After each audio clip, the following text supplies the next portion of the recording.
Today we are going to begin with class 9th physics chapter 3 laws of motion. The first exercise is contact and non-contact forces. But before we come to the types of forces on the basis of application of the forces, that is contact and non-contact, we should know what is force and what are the effects of force. Here what they have done is they have discussed two main effects of force. First is it can change the state of rest or of motion of the body. तो इसका meaning क्या है कि अगर कोई चीज rest में पड़ी है तो ये उसकी स्टेट चेंज कर देगा, मतलब उसको मोशन में ले आएगा, और अगर कोई चीज मोशन में है तो उसको ये रेस्ट में कन्वर्ट कर देगा। सिंपल सी चीज है, मान लो ये पेन है आपका, ठीक है, पेन को मैंने यहाँ से फोर्स लगा के यहाँ पर किया, या स्केल भी साथ में हुआ, तो पहले ये रेस्ट में था, अब ये किस में आ गया, मोशन में आ गया। फिर आप कह सकते हो बच्चे, जैसे मान लो कोई ट्रैश पड़ा है, ठीक है, डस्ट पड़ी है नीचे, आप उसको ब्रूम के साथ क्लीन कर रहे हो, तो पहले डस्ट किस में थी, रेस्ट में थी। जैसे हमने ब्रूम के साथ फोर्स लगाई डस्ट के ऊपर तो वो डस्ट किस में आ गई, मोशन में आ गई। सेकंड बच्चे, अब मान लो आपके पास कोई, आप क्रिकेट खेल रहे हो, कोई बॉल आई है कैच करने के लिए, तो आपने फोर्स लगाया और अपने बॉल को कैच कर लिया, मतलब पहले बॉल किस में थी, मोशन में थी, आपने अपने हैंड से उस पर फोर्स लगाने पे वो जो बॉल आ गई किस में आ गई, रेस्ट में आ गई। तो इसका मतलब ये किसी चीज को रेस्ट से मोशन में भी कर सकती है और मोशन से रेस्ट में भी कन्वर्ट कर सकती है। Second effect is it can change the size और शेप ऑफ द बॉडी, मतलब ये बॉडी की डायमेंशंस को भी चेंज कर सकता है। बच्चे साइज और शेप की अगर हम बात करें, आप देख सकते हो बच्चे, कोई मान लो कि स्प्रिंग है, आप स्प्रिंग को फोर्स लगा के कंप्रेस कर देते हो, पहले स्प्रिंग का साइज बड़ा होता है, लेकिन जैसे उसको कंप्रेस कर दोगे उसका साइज क्या हो जाएगा, छोटा हो जाएगा। बच्चे स्पॉन्ज ले लो, स्पॉन्ज जैसे मान लो इतनी बड़ी स्पॉन्ज पड़ी है, लेकिन जैसे आपने उसको कंप्रेस किया उसका साइज क्या हो जाएगा, छोटा हो जाएगा। इवन शेप, देखो शेप भी चेंज हो जाती है। या मान लो एक बैलून है बच्चे, बैलून को जैसे आप कंप्रेस करोगे, फोर्स लगाओगे, तो बैलून की शेप और साइज भी क्या हो जाएंगे, चेंज हो जाएंगे। तो इसकी एक्सप्लेनेशन को स्टडी करते हैं कि जब भी आप फोर्स किसी रिजिड ऑब्जेक्ट पे लगाते हो, हार्ड ऑब्जेक्ट पे लगाते हो, मान लो ये टेबल है, it's a rigid object, hard object है, इस पे अगर मैं फोर्स लगाऊंगा ना बच्चे, तो जो इस टेबल के जो पार्टिकल्स हैं जिससे टेबल बना हुआ है, जैसे सॉलिड है तो इसमें भी तो पार्टिकल्स होंगे, उनकी जो इंटरस्पेसिंग है ना बच्चे, वो चेंज नहीं होती, जिसकी वजह से आप टेबल को अगर फोर्स लगाओगे तो टेबल्स की डायमेंशंस चेंज नहीं होंगी। सिर्फ इसमें मोशन आ सकता है, टेबल रेस्ट में है तो ये मोशन में आ सकता है, लेकिन यही अगर आप फोर्स किसी नॉन रिजिड, मतलब हार्ड चीज नहीं है, उस पर लगा रहे हो, बैलून ले लो, तो उसके बीच की जो इंटरस्पेसिंग होती है ना, वो चेंज हो जाती है, जिसकी वजह से उसके डायमेंशंस भी चेंज होते हैं एंड इवन उसमें मोशन भी आ जाता है। अब बच्चे फोर्स के डेफिनेशन देखते हैं। A force is that physical cause which changes और tends to change. Very important word है बच्चे, टेंड्स टू चेंज, मतलब कि फोर्स, अब देखो बच्चे, मान लो टेबल है, अगर आप टेबल पे फोर्स लगा रहे हो, क्या इसका साइज एंड शेप चेंज होगा, नहीं होगा। लेकिन क्या फोर्स फिर नहीं लग रही, फोर्स तो फिर भी लग रही थी, इसका मतलब जरूरी नहीं कि वो चेंज करेगा, इवन टेंड टू चेंज करने की कोशिश भी कर रहा है तो भी वो फोर्स ही मानी जाएगी। या वो साइज एंड शेप चेंज करेगा, या उसका स्टेट ऑफ रेस्ट और मोशन में करेगा, मतलब अगर रेस्ट में तो उसको मोशन में कर देगा, मोशन में तो रेस्ट में कर देगा, that is called your force. और फोर्स की किस तरह से अप्लाई कर रहे हो आप, इस बेसिस पे ये फोर्स दो तरह की होती है, एक होती है कॉन्टैक्ट फोर्स, एक होती है non contact force. Now what is contact forces? But the forces which are applied on the bodies by making a physical contact with them, मतलब उसको फिजिकली टच कर रहे हो, कॉन्टैक्ट में हो, वो फोर्स अगर मैं लगा रहा हूं, that force is called your contact force. ठीक है, अब बच्चे पेपर में देखो इंपॉर्टेंट क्या है, पेपर में आपसे पूछते हैं, या तो डिफाइन आ सकता है, define contact force, give its examples, define non-contact force, give its examples, differentiate between contact and non-contact forces, या आपको forces mention होगी, आपको बताना है इसमें से कौन सी force contact force है, कौन सी non-contact है। contact के आपके examples हैं बच्चे, बहुत सारे given है, अब हम उनको एक एक करके स्टडी करते हैं। फर्स्ट है आपका force of friction या frictional force, ये आपने 6th में भी स्टडी किया था, 7th में भी, 8th में भी, हर क्लास में हम स्टडी करते हैं। सिंपल सी बात है, जैसे बच्चे मान लो ये बुक है, अगर मैं इस बुक को इस तरह से सरफेस पे पुश करता हूँ, ये बुक मेरी कहीं ना कहीं जाके रुक जाएगी, स्टॉप कर जाएगी।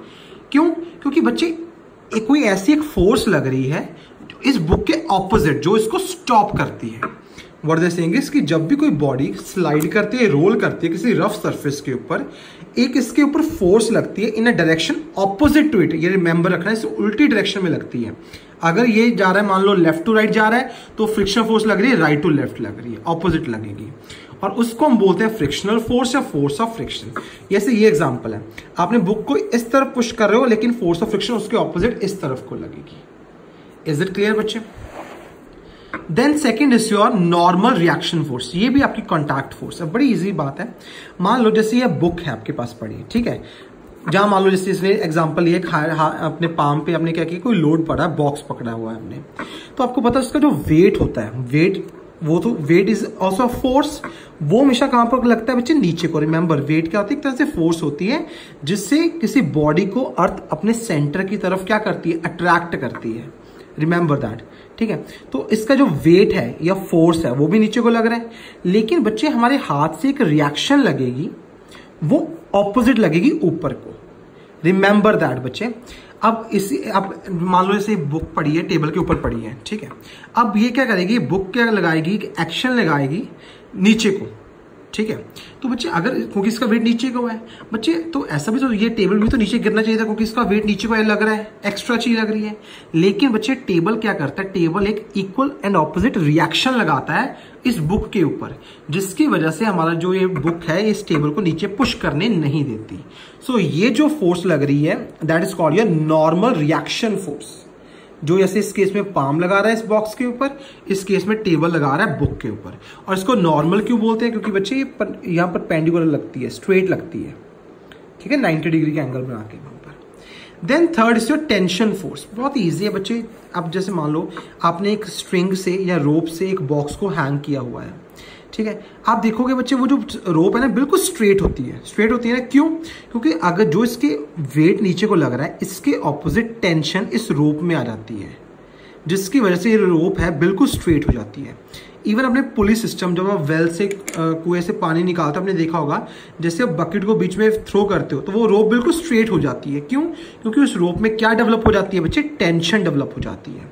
ये दोनों डायग्राम बच्चे पेपर में आपको बने आते हैं, आपको ये मार्क करनी है कि इसमें पहले पूछते हैं कौन सी फोर्स लग रही है, फिर पूछते हैं कॉन्टैक्ट है कि नॉन कॉन्टैक्ट है, फिर वो पूछेंगे कि इसमें मार्क करो रिएक्शन कौन सी, एक्शन कहां पर लगेगी। ऐसे इस केस में कहेंगे कि टेंशन मार्क करो। इसमें पहले पूछेंगे कौन सी फोर्स लगेगी, फिर पूछेंगे कि मार्क करो, फिर पूछेंगे उसकी वैल्यू किसके इक्वल है। उसकी वैल्यू है जितना ये वेट है इसका, उतनी ही ऑपोजिट टेंशन ऊपर को लगेगी। अगर मान लो ये वेट उसका 10 न्यूटन है तो टेंशन भी 10 न्यूटन ही लगेगी ऊपर को। Remember that. Is it clear? T is equals to W। Next is your बच्चे force exerted by a spring. ये बहुत ही इजी चीज है। फोर्स एक्सर्टेड बाय स्प्रिंग क्या कह रहे हैं बच्चे? जैसे मान लो ये आपका एक एंड है फिक्स्ड, ठीक है। अब क्या है, ये आपकी स्प्रिंग है, ठीक है। आपने क्या करना है, मान लो स्प्रिंग को इस एंड से आप खींच रहे हो, इस एंड से आप इधर को खींच रहे हो, तो स्प्रिंग क्या करेगा? कोशिश करेगा वापस अपनी जगह पे जाने की, क्योंकि आप इस तरफ को खींच रहे हो, पुल कर रहे हो इसको, तो ये स्प्रिंग कोशिश करेगा वापस अपनी जगह पे जाने की। तो ये जो वापस उसके अंदर फोर्स आएगी कि वापस अपनी जगह पे जाऊं, मैं रिस्टोर करूं अपने आप को, तो ऑब्वियसली अगर पुल इस तरफ का है तो रिस्टोरिंग फोर्स इस तरफ होगी, तो ये होती है आपकी रिस्टोरिंग फोर्स, ताकि वापस अपनी जगह पे जाऊं। और अगर आप इसको पुश करो इधर को, तो रिस्टोरिंग फोर्स ऑपोजिट होगी, वो कोशिश करेगा बाहर को जाने की। लेकिन अब मैं क्या करने जा रहा हूं, अब मैंने इधर भी बॉक्स लगा दिया, इधर भी अटैच कर दिया, अब मैं इसको भी इधर भी खींच रहा हूं, इधर भी खींच रहा हूं, मान लो, ठीक है। दोनों तरफ को बाहर को खींच रहा हूं, इस तरफ से अगर खींच रहा हूं तो रिस्टोरिंग फोर्स इधर से भी अंदर को लगेगी, इधर से भी अंदर को लगेगी। और अगर मैं इन दोनों एंड्स को आपस में पास लेके आ रहा हूं इस तरह से, तो रिस्टोरिंग फोर्स फिर से ऑपोजिट लगेगी, तो रिस्टोरिंग फोर्स यहां से अब कहां को लगेगी? बाहर को लगेगी। इज इट क्लियर बच्चे? What do you mean by restoring force and all? उसके बाद आपके बच्चे फोर्सेस एक्सर्टेड ड्यूरिंग कोलिजन। मान लो ये आपकी ए बॉडी है, आपकी बी बॉडी है, ये दोनों आपके कोलाइड करते हैं। कोलाइड मतलब टक्कर मारते हैं आपस में। तो अब क्या होगा, जैसे ही इसने टकराया ये इधर को चला गया, ये इधर को चला गया। इज इट क्लियर बच्चे? तो एफ ऑफ ए बी क्या हुआ कि ए के ऊपर फोर्स जो लग रही है इस बी की वजह से, और एफ ऑफ बी ए क्या हुआ, जो बी के ऊपर फोर्स लग रही है इस ए की वजह से।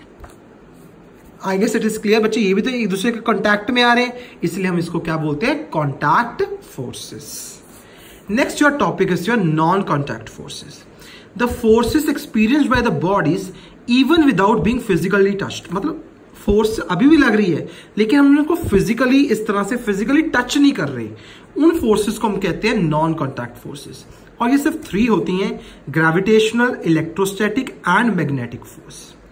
Now what do you mean by gravitational force? बच्चे क्या होता है, अब आपको पता है कि कोई भी, जैसे हम कहते हैं कि एप्पल है, एप्पल जैसे न्यूटन ने देखा था कि एप्पल जो था गिर के नीचे को आया, एप्पल ऊपर को भी तो जा सकता था। ऐसा क्यों? क्योंकि अर्थ की जो ग्रेविटेशनल फोर्स है वो उसको अपनी तरफ खींचती है, लेकिन क्या वो फिजिकली टच करती? नहीं, पर फिर भी हमें पता है कि उसको अपनी तरफ खींच रही है, वो द फोर्स है। इज इट क्लियर बच्चे? इसके कुछ एग्जाम्पल्स हम कर सकते हैं, जैसे, और सच एक चीज और बच्चे कि रिमेंबर कि ऐसा नहीं कि अर्थ ही खींचती है, लेकिन वो बॉडी भी उसको अपनी तरफ खींचती है। मतलब क्या है कि हर बॉडी जो भी यूनिवर्स में होती है ना, स्फेरिकल बॉडीज की अगर हम बात करें, स्फेरिकल बॉडीज की, हर बॉडी हर एक दूसरी बॉडी को अपनी तरफ अट्रैक्ट करती है। अगर मान लो एप्पल अर्थ की तरफ अट्रैक्ट हुआ है, तो एप्पल ने भी अर्थ को अपनी तरफ अट्रैक्ट किया है। लेकिन क्या होता है बच्चे, अर्थ का मास क्या होता है? ज्यादा होता है, जिसकी वजह से अर्थ जो है वो एप्पल की तरफ नहीं जाती, लेकिन एप्पल का मास कम होने की वजह से जो एप्पल है वो अर्थ की तरफ क्या हो जाता है? अट्रैक्ट हो जाता है। Is it clear to everyone? याद रखना इस चीज को। देन उसके बाद बच्चे कुछ एग्जांपल्स दिए हैं, ये आप स्टडी कर सकते हो। जैसे मान लो एक बॉल है, टेबल पे है, जैसे आप टेबल को थोड़ा सा टिल्ट करते हो, टेढ़ा करते हो, तो वो बॉल नीचे को गिर जाती है। क्यों? क्योंकि उसके ऊपर ग्रेविटेशनल फोर्स लगती है। सेम, आप बॉडी को किसी को एयर में थ्रो करते हो तो वो एक हाइट पे जाके नीचे वापस आ जाती है ग्राउंड पे। एंड इवन एक कॉइन है, जैसे आप उसको हवा में उछालते हो तो वो भी नीचे को ही गिरता है। क्यों नीचे को गिरता है? ऊपर को क्यों नहीं जाता? वो तो कोई मिल गया मूवी में होता था कि हुआ था, एक बार बॉल को पुश किया, वो अर्थ की ग्रेविटेशन लिमिट को क्रॉस कर गया, वो बस ऊपर ही जाती रही है। ऐसा रियल लाइफ में नहीं होता बच्चे, ठीक है? कॉइन को ऊपर को टॉस करोगे तो वो कॉइन नीचे को ही आएगा। क्यों? Because of earth gravitational force. Second is electrostatic force. Now what is electrostatic force? बच्चे आपने ये भी स्टडी किया हुआ है 7th 8th में 9th में कि 2 लाइक चार्जेस जो होते हैं, दे repel each other, unlike charges attract each other. Clear? और वो जो फोर्स होती है चार्जेस के बीच में, that is called your electrostatic force. अब जैसे हम लोग क्या करते थे, छोटे छोटे पीसेस ऑफ पेपर ले लो, आपने कॉम्ब को क्या करना है, अपने ड्राई हेयर के साथ रब करना है। जैसे आप रब करोगे उसको, पीस ऑफ पेपर को पास लेके आओगे, अब देखो पीस ऑफ पेपर अट्रैक्ट हो जाता है उसकी तरफ। क्यों? क्योंकि वो जो आपके कॉम्ब थी वो क्या होगी, इलेक्ट्रिकली चार्ज हो जाती है। Is it clear? अब आपने टच तो नहीं किया था उन पेपर्स को, लेकिन दूर ही रखा था, फिर भी पीस ऑफ पेपर्स की तरफ अट्रैक्ट हो गए थे। इज दिस क्लियर बच्चे? Third is your magnetic force. No, magnetic force भी हमने करा था कि 2 मैग्नेटिक पोल्स लाइक वाले, जैसे नॉर्थ नॉर्थ रिपेल करेंगे, साउथ साउथ रिपेल करेंगे, लेकिन unlike poles like north south, south north, वो क्या करते हैं? अट्रैक्ट करते हैं बच्चे। ये जो फोर्स होती है इन पोल्स के बीच में, इसको बोलते हैं मैग्नेटिक फोर्स। ठीक है? आप मान लो एक मैग्नेट को किसी भी स्मॉल आयरन नेल के पास ही लेके आ रहे हो बिना टच किए, तो क्या होता है? ऑटोमेटिकली बच्चे ध्यान रखना है, जैसे मान लो ये आपके पास एक मैग्नेट है, ठीक है, ये उसका नॉर्थ है, ये साउथ है। जैसे आपने इसके पास एक नेल लेके आए हो ना आप बच्चे, तो जो एंड इसके पास आया है नॉर्थ है, तो इसके ऊपर ऑपोजिट पोलैरिटी आ जाएगी साउथ। ये साउथ है तो यहां पर आ जाएगा नॉर्थ। तो अब ये नॉर्थ साउथ है, ऑपोजिट पोल्स है, ऑपोजिट पोल्स क्या करेंगे? अट्रैक्ट करेंगे। तो ये जो नेल है इसकी तरफ क्या आ जाएगा? अट्रैक्ट हो जाएगा, इसके साथ अटैच हो जाएगा। तो इसको बिना टच किए हो गया, तो it is called your non contact forces. ना general character of non contact force is very interesting. बच्चे आपने देखा होगा कि जो ग्रेविटेशनल फोर्स है वो सिर्फ अट्रैक्टिव है, वो सिर्फ अपने तरफ खींचता है, लेकिन जो इलेक्ट्रोस्टैटिक एंड मैग्नेटिक है वो दोनों हो सकते हैं। Like poles and like charges they repel each other, और unlike poles and unlike charges वो क्या करते हैं? Attract each other. तो दोनों हो सकती हैं ये। Then is your the magnitude of non-contact forces on the two bodies depend upon the distance of separation between them. ये important है बच्चे। Remember कि जितना, अगर मान लो जैसे ये मैग्नेट ही था, अगर मान लो इनके बीच का डिस्टेंस बहुत ही ज्यादा है, अगर डिस्टेंस बहुत ज्यादा है तो इसका मतलब इनकी जो मैग्नेटिक फोर्स है वो कम होगी, लेकिन जितना ये पास आएगा उतनी मैग्नेटिक फोर्स क्या होगी? ज्यादा होगी। तो यही वो कह रहे हैं कि जितना अगर आप सेपरेशन बढ़ाओगे तो जितनी भी ये नॉन कॉन्टैक्ट फोर्सेस है सारी, चाहे आपकी ग्रेविटेशनल है, इलेक्ट्रोस्टैटिक है या मैग्नेटिक है, वो कम होंगी जितना डिस्टेंस ज्यादा होगा, जितना सेपरेशन ज्यादा होगा। अगर सेपरेशन कम है तो आपकी ये नॉन कॉन्टैक्ट फोर्सेस तीनों की वैल्यू क्या होगी? ज्यादा होगी। और ये डिपेंड करता है, रिमेंबर दैट बच्चे, कि 1/r² पे। ठीक है, जितनी ये आर क्या है, डिस्टेंस, उसके स्क्वायर के इनवर्सली प्रोपोर्शनल है। इसके रिलेटेड न्यूमेरिकल भी कई बार आपको एक्सरसाइज में भी आ सकता है, वैसे भी पूछ सकते हैं। इज इट क्लियर बच्चे?